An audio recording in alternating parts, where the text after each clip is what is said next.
Selamat siang anak-anak kami kelas 11 IPA. Pertemuan kita hari ini adalah untuk membahas soal-soal yang berhubungan dengan torsi atau momen gaya. Itu yang pertama. Dan yang kedua tentang momen inersia. Yang ketiga tentang energi kinetik benda menggelinding.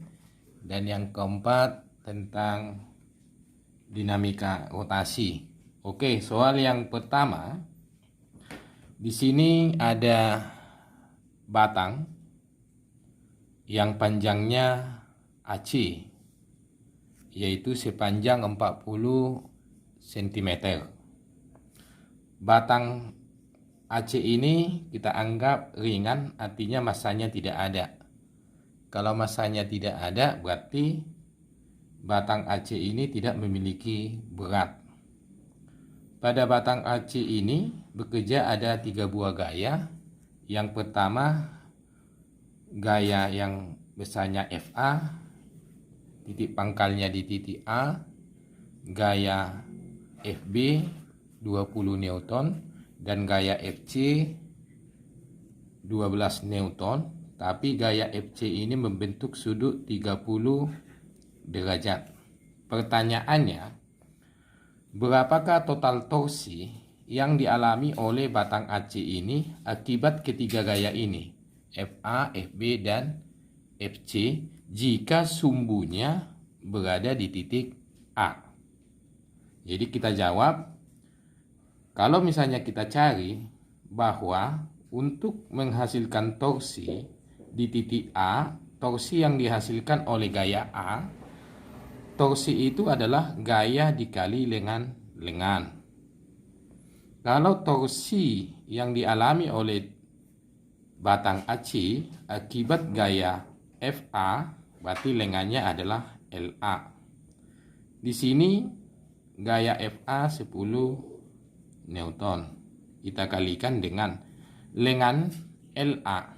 Lengan itu kemarin sudah Bapak jelaskan bahwa lengan itu adalah jarak dari sumbu sampai memotong tegak lurus garis kerja gaya.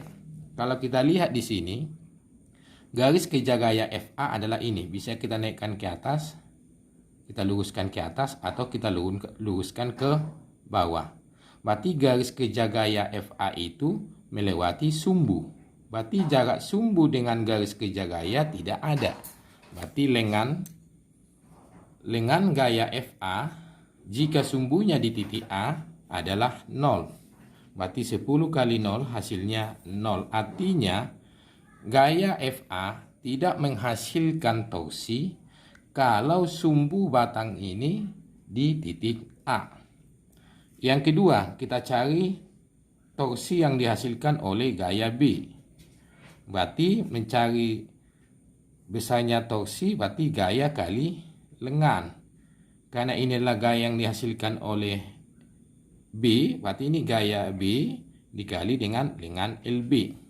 Berarti kalau kita lihat di sini, inilah gaya FB. Berarti kalau ini gaya FB, berarti ini adalah garis kerja gaya FB. Berarti kalau kita luruskan ke bawah atau kita luruskan ke atas, berarti inilah garis kerja gaya FB. Ini adalah sumbu. Berarti kita harus menarik garis dari sumbu sampai memotong garis kerja gaya FB. Tapi ketika dia memotong harus tegak lurus.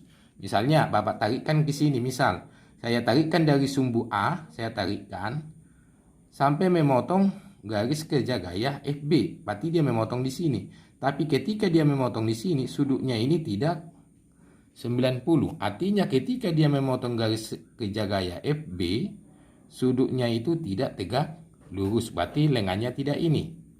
Berarti kita tarik dari titik A. Berarti kalau Bapak tarikkan dari sini, kita luruskan ke sini, berarti sampai dia memotong ketika memotong di sini. Artinya memotong garis kerja gaya FB di titik ini. Ketika memotong di titik ini, berarti ini adalah tegak lurus. Berarti lengan itu adalah jarak dari sumbu sampai memotong garis kerja gaya secara tegak lurus. Berarti ini adalah lengannya. Berarti ini adalah lengan gaya FB kalau sumbunya di A. Berarti kalau di sini tadi AC-nya 40 cm, di mana AB dengan BC sama, berarti AB ini panjangnya 20 cm. Berarti lengan gaya FB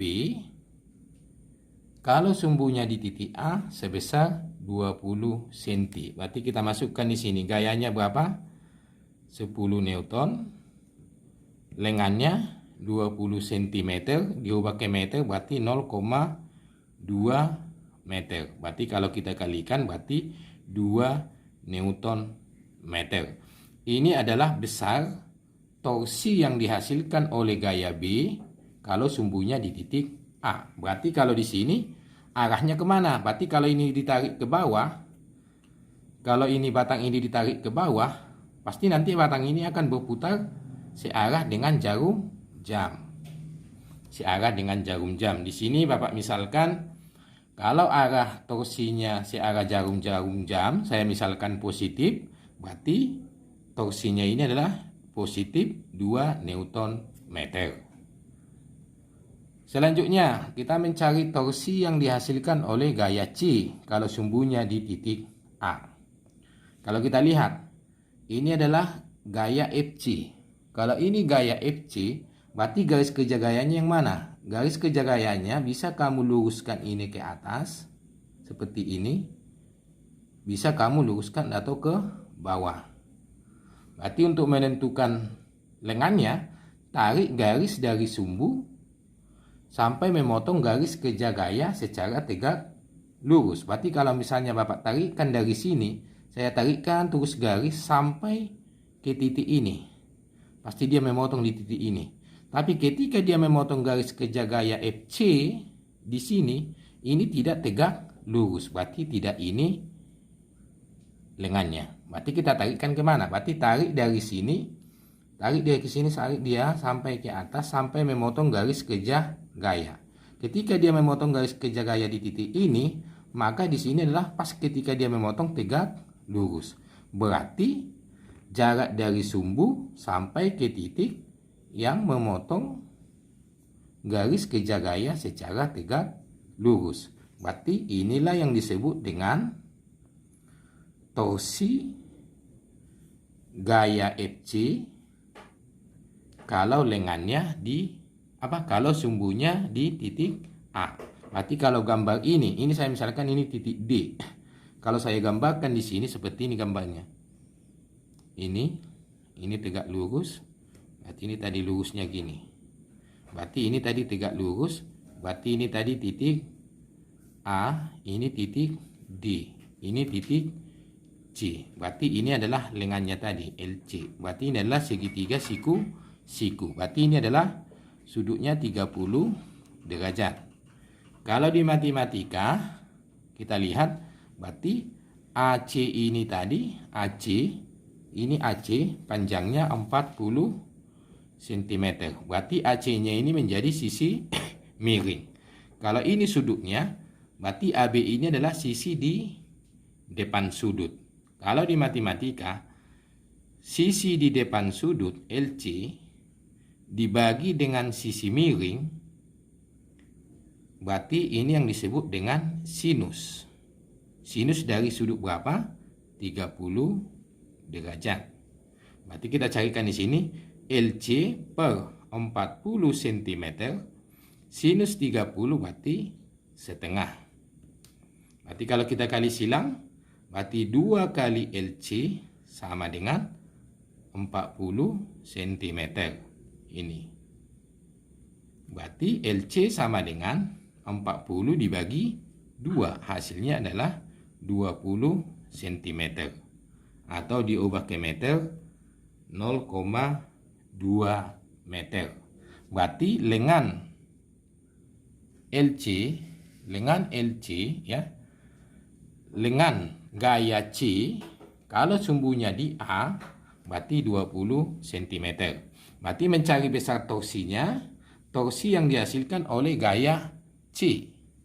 Gaya C Berarti sama dengan gayanya FC kali lengannya LC. Di sini gayanya tadi berapa gaya C-nya? 12 Newton. Kita kalikan dengan lengannya berapa? 0,2 meter. Berarti kalau kita kalikan 12 kali 0,2 berarti hasilnya berapa? 2,4 Newton meter. Tapi kita tentukan arahnya. Kalau di sini tadi, kalau seandainya ini batang AC ini ditarik oleh gaya FC ke arah atas, pasti batang ini berputar berlawanan arah jarum jam. Berarti karena di sini tadi awalnya yang searah dengan jarum jam saya misalkan positif, berarti kalau FC ini torsinya arahnya berlawanan arah dengan jarum jam, berarti bertanda negatif. Bisa saja nanti kalau misalnya kamu misalkan FB ini tadi akan menarik batang ini pasti berputar searah dengan jarum jam. Kalau misalnya arah torsinya yang searah jarum jam kamu ambil bertanda negatif, berarti kalau arah torsi yang berlawanan ambil positif. Itu tidak jadi patokan. Ini cuman di soal ini Bapak misalkan yang arahnya berlawanan arah jarum jam bertanda negatif, yang searah bertanda positif. Berarti minnya ini menandakan torsi yang dihasilkan oleh gaya C kalau sumbunya di titik A, arahnya berlawanan arah jarum jam. Itu arti tanda negatif. Berarti kalau ditanya total torsinya, berarti total torsi yang dihasilkan oleh ketiga gaya ini kalau sumbunya di titik A. Berarti total torsinya kalau sumbunya di titik A sama dengan torsi yang dihasilkan oleh gaya A berapa? 0 ditambah torsi yang dihasilkan oleh gaya B 2 Newton meter ditambah torsi yang dihasilkan oleh gaya C minus 2,4 Newton meter. Ya, berarti kalau kita jumlahkan berarti 2 positif kali negatif jadi negatif 2,4. Berarti hasilnya berapa? Min 0,4 Newton meter. Artinya total torsi yang dialami oleh batang C kalau sumbunya di titik A yang disebabkan oleh gaya FA, FB dan EC sebesar 0,4. Minusnya ini menandakan berarti arah. Berarti di sini torsinya, total torsinya minus 0,4 Newton meter. Tanda negatifnya ini menandakan berarti arah torsinya berlawanan arah jarum jam. Itu soal tentang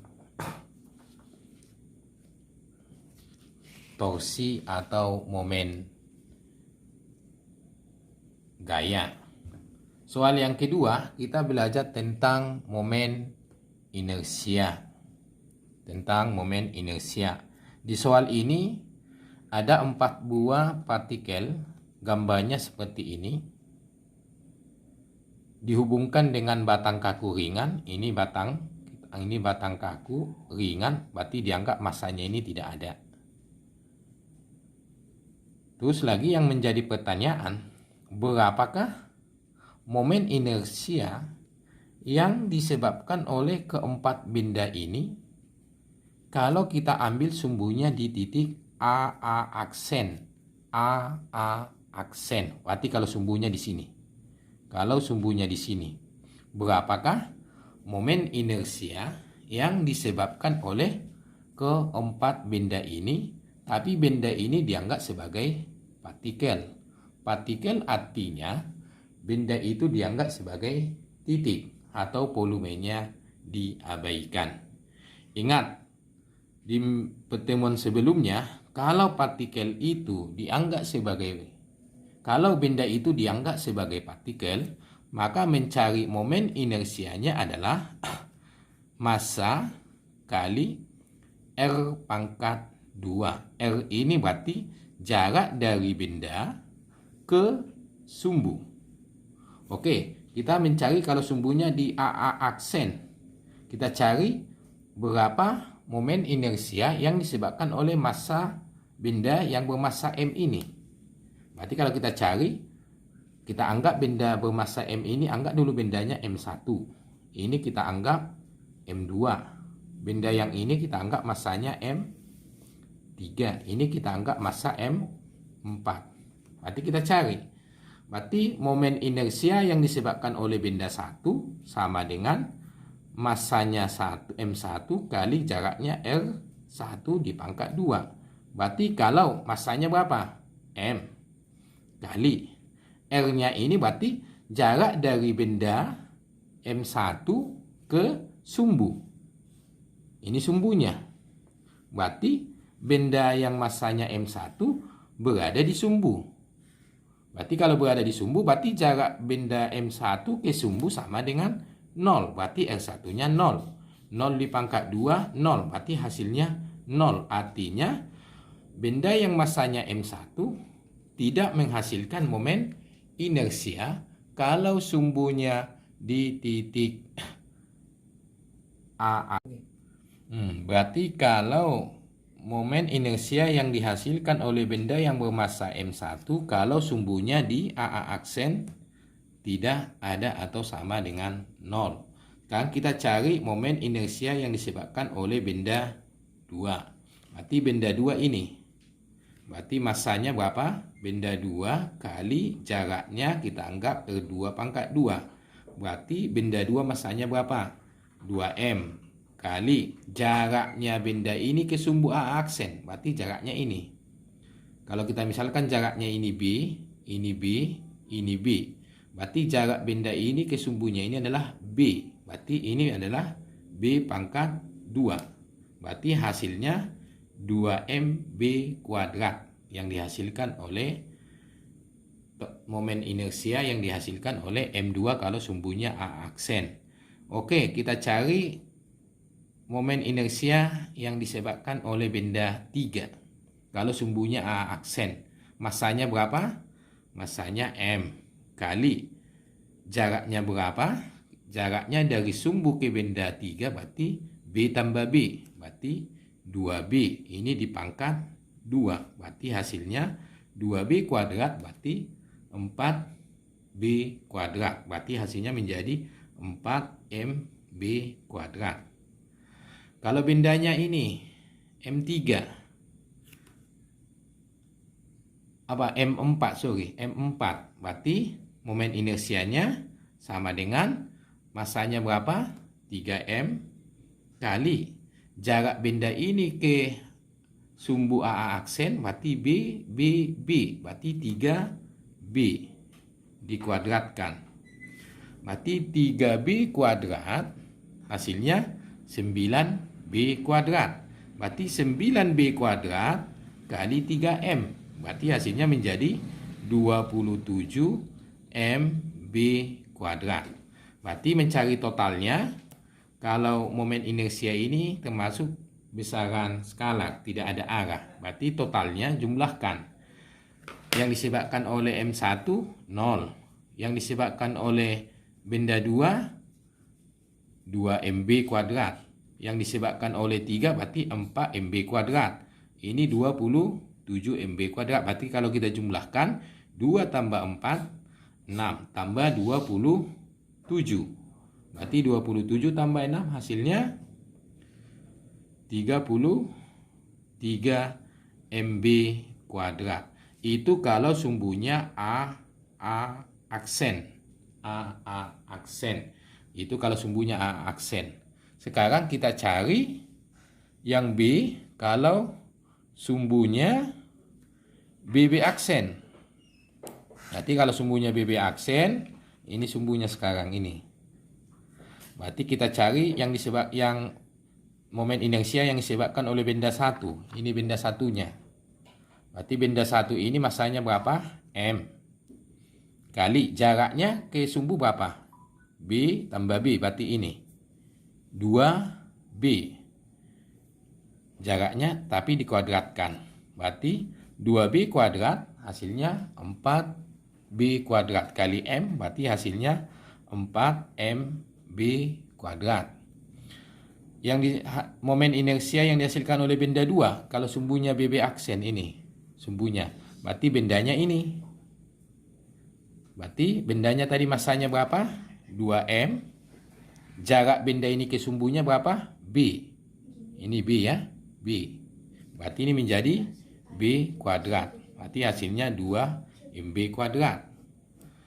Untuk yang dihasilkan oleh benda 3. Benda 3 kan ini. Sumbunya di sini.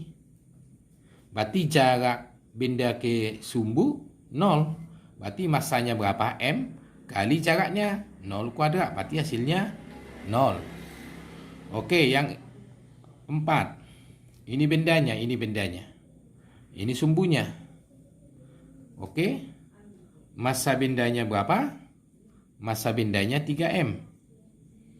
Jarak benda ke sumbu berapa? B. Berarti dikuadratkan. Jaraknya B kuadrat. Berarti hasilnya 3MB kuadrat. Berarti kita cari totalnya. Kalau sumbunya BB aksen sama dengan berapa? 4MB kuadrat tambah 2MB kuadrat tambah 3MB kuadrat. Berarti 4 tambah 2, 6 tambah 3, berarti 9MB kuadrat. Berarti keempat benda ini akan menghasilkan momen inersia kalau sumbunya BB aksen berarti sebesar 9MB kuadrat. Tapi kalau sumbunya AA aksen 33. Ini kondisinya kalau benda yang menghasilkan momen inersia itu dianggap sebagai partikel. Kalau dia partikel, mencari momen inersianya adalah massa kali R pangkat 2. R itu adalah jarak dari benda ke sumbu. M itu adalah massa bendanya. Itu untuk soal momen inersia, di mana momen inersia yang kita cari adalah momen inersia yang disebabkan oleh benda yang dianggap sebagai partikel atau berupa titik. Oke, yang ketiga. Yang ketiga, soal yang ketiga. Yaitu sini, soalnya seperti ini. Ada bola pejal. Bola pejal ini ya bola tapi padat. Kalau seperti bola kaki, bola basket, itu namanya bola berongga. Karena di dalamnya adalah ruangan kosong. Ini pejal, padat. Contoh bola pejal ini bola biliar. Itu bola pejal itu. Karena di dalamnya itu penuh, padat. Oke, bola pejal menggelinding. Menggelinding dengan kecepatan linearnya P. Dengan kecepatan linearnya P. Jika massa bola 5 kg. Pertanyaannya, berapakah energi kinetik bola pejal kalau bolanya itu menggelinding?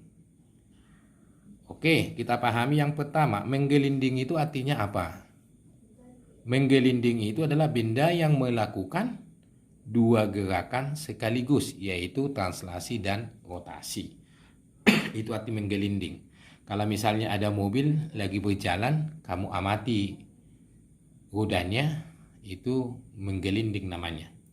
Oke, yang ditanya energi kinetik bola pejal ketika bola pejal menggelinding. Oke, berarti mencari energi kinetiknya. Karena bola pejalnya menggelinding, berarti energi kinetiknya ada dua, yaitu energi kinetik translasi ditambah energi kinetik rotasi. Oke, waktu disempi, kalau benda itu bergerak translasi, berarti energi kinetiknya adalah setengah massa kali kecepatan pangkat 2. Oke, kalau dia berotasi, energi kinetiknya apa? Setengah kali momen inersia dikali dengan omega pangkat 2. Omega itu adalah kecepatan sudutnya.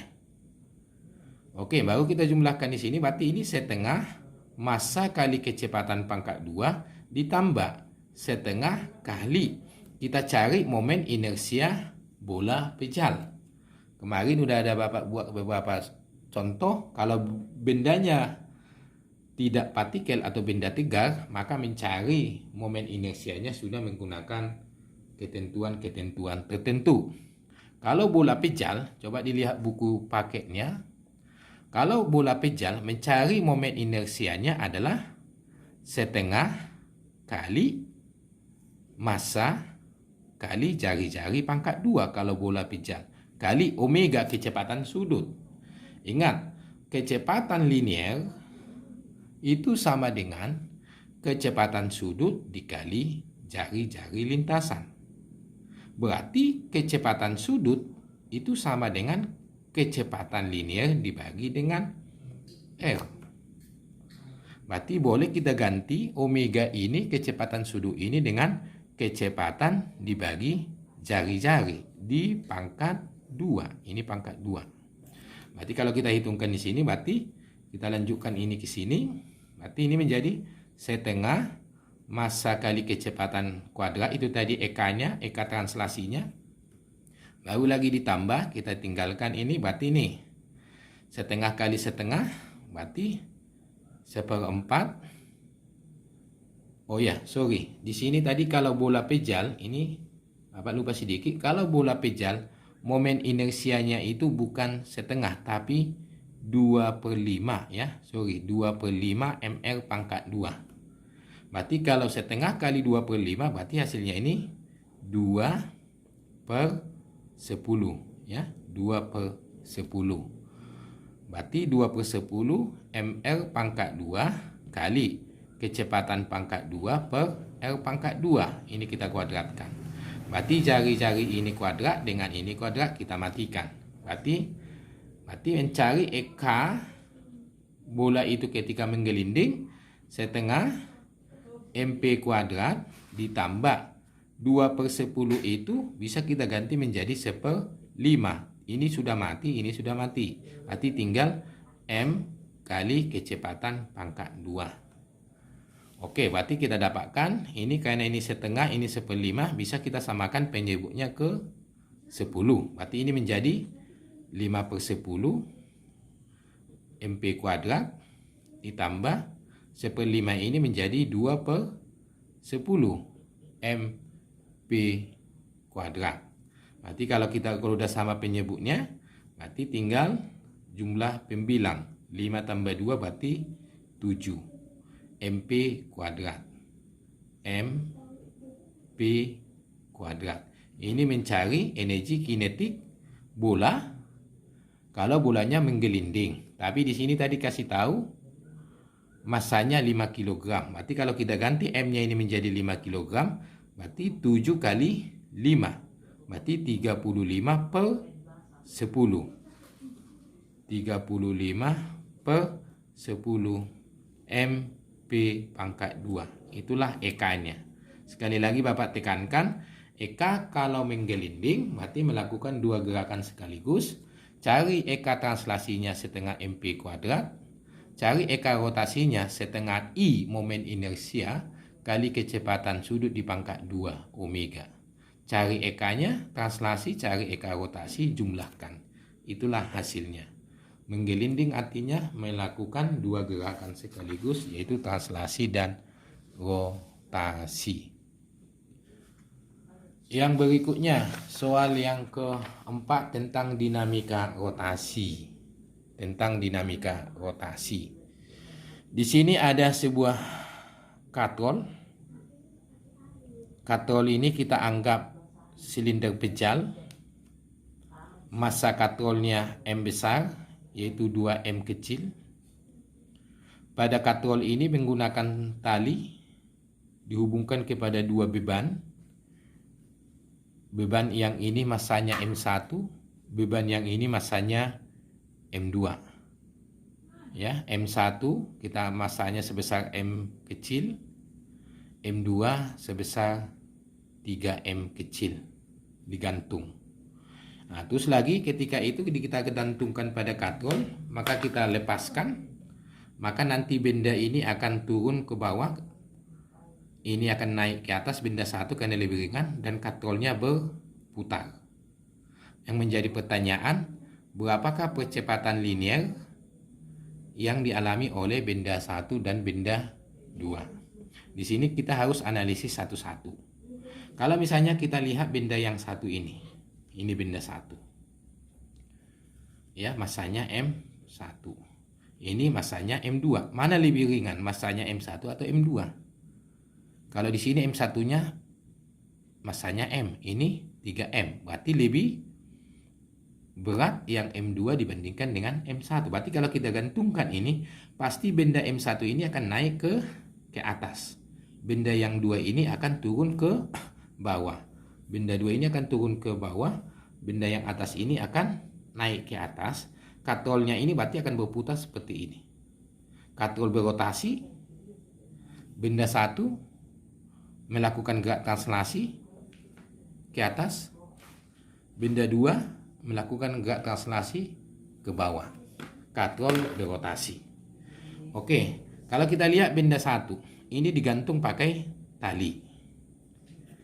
Ya, berarti kalau kita lihat katrol ini, kita lihat benda katrol dengan benda ini. Kalau kita lihat benda ini, pasti benda ini ditarik oleh tali ke atas. Berarti benda 1 ini ditarik oleh tali ke atas, sehingga tali ini memang mengalami tegangan. Kita anggap tegangan talinya adalah T1. Pasti ini akan naik ke atas dengan percepatan sebesar A. Berarti yang ditanya di sini adalah percepatan linear kedua benda itu pasti sama, karena benda 1 dan benda 2 dihubungkan dengan tali. Berarti percepatannya itu sama, adalah A. Ini yang ditanyakan. Itu yang ditanya.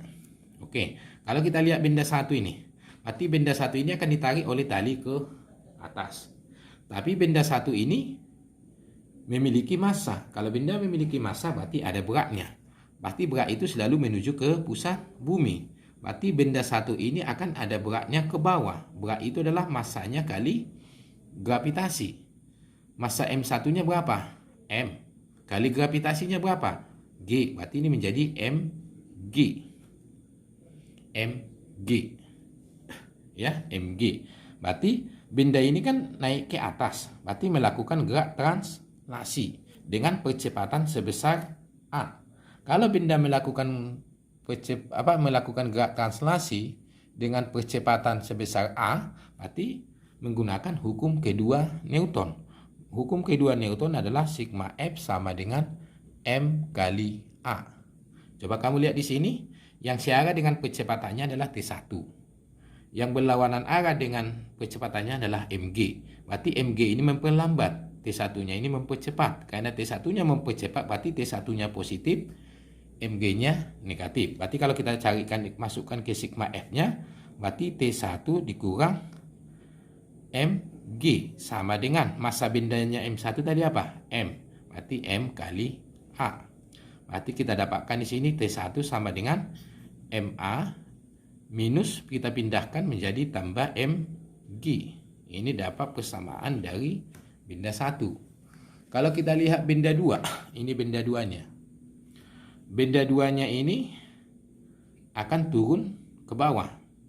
Tapi kalau kita lihat benda 2 ini, pasti benda 2 ini akan ditahan oleh tali ini ke atas. Berarti tegangan tali yang dialami oleh benda 2 ke atas. Kita misalkan besarnya T2.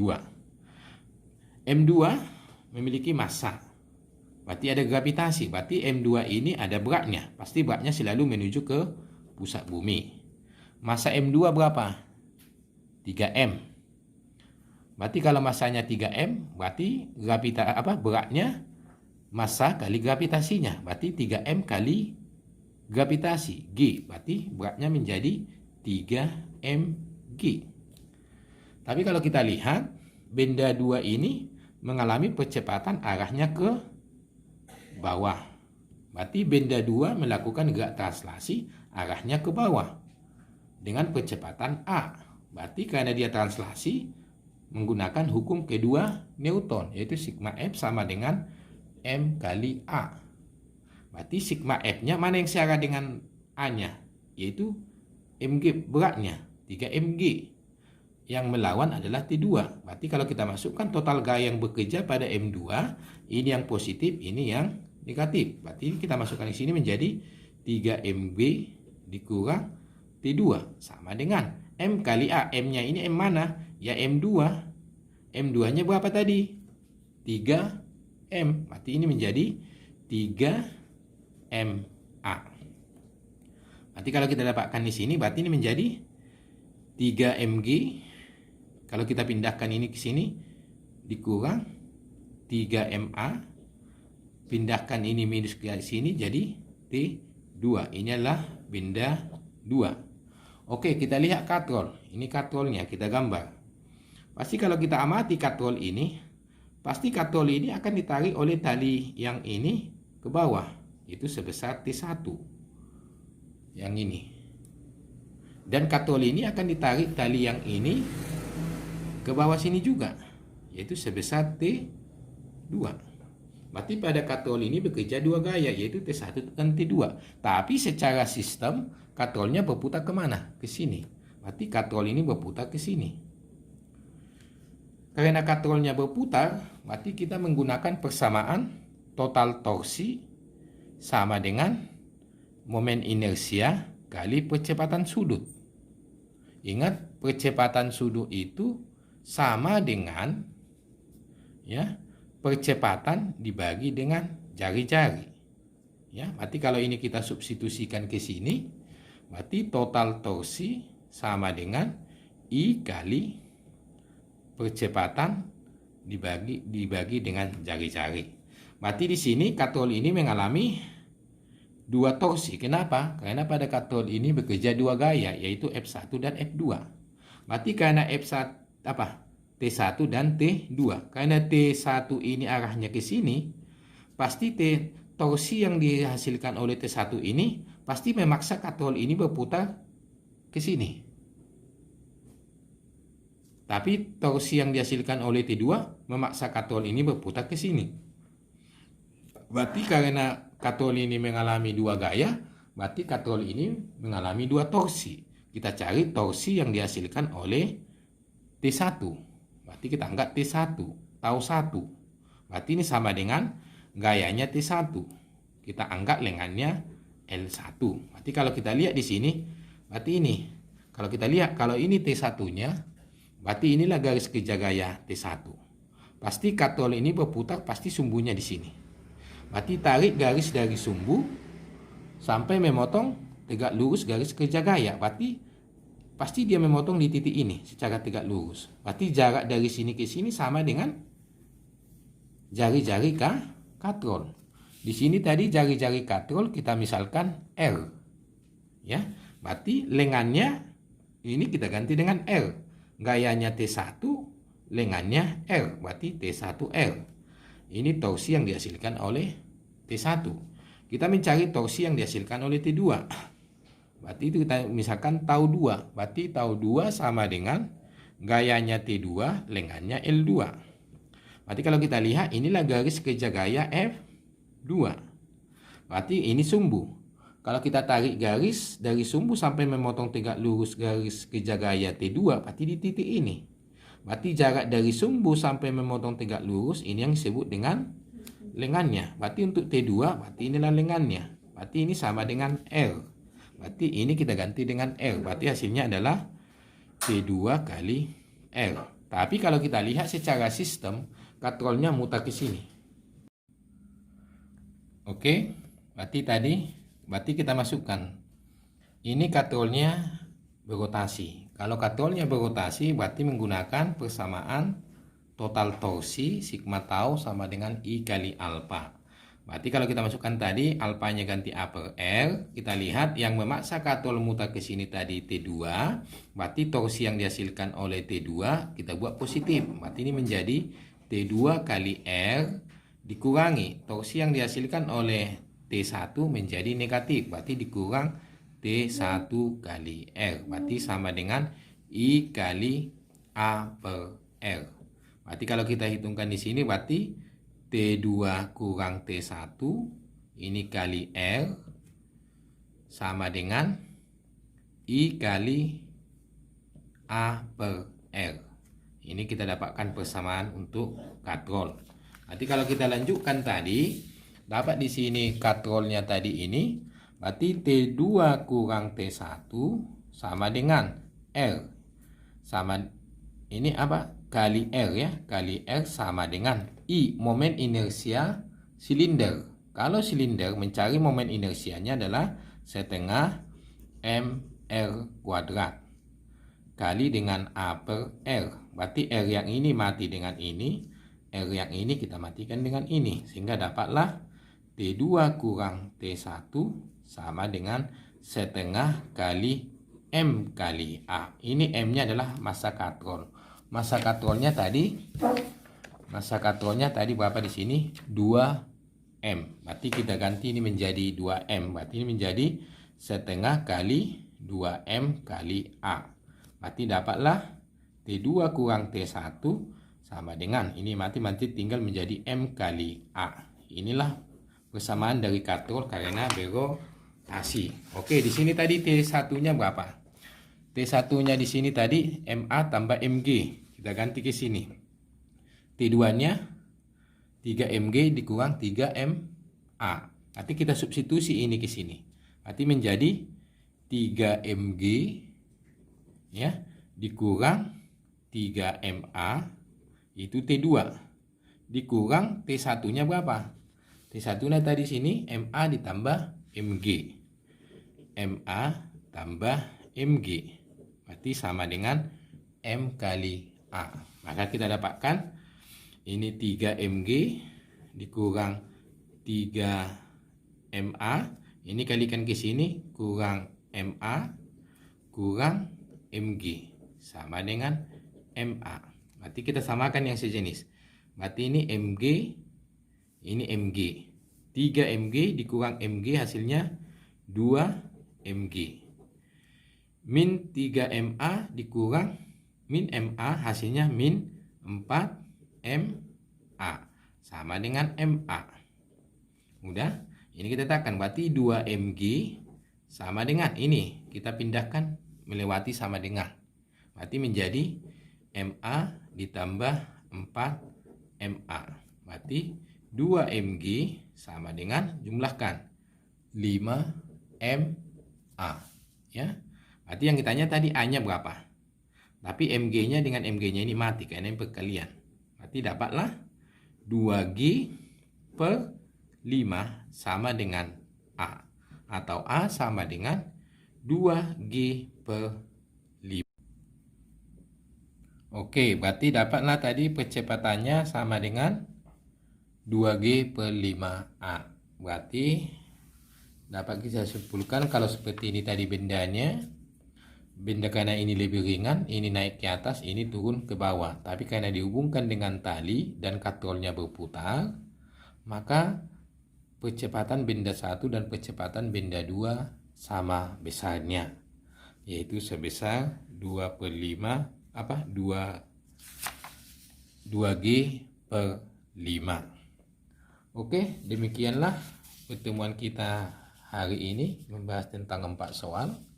Nanti kalau diulangi lagi, kalau ada pertanyaan bisa ditanyakan melalui WA group.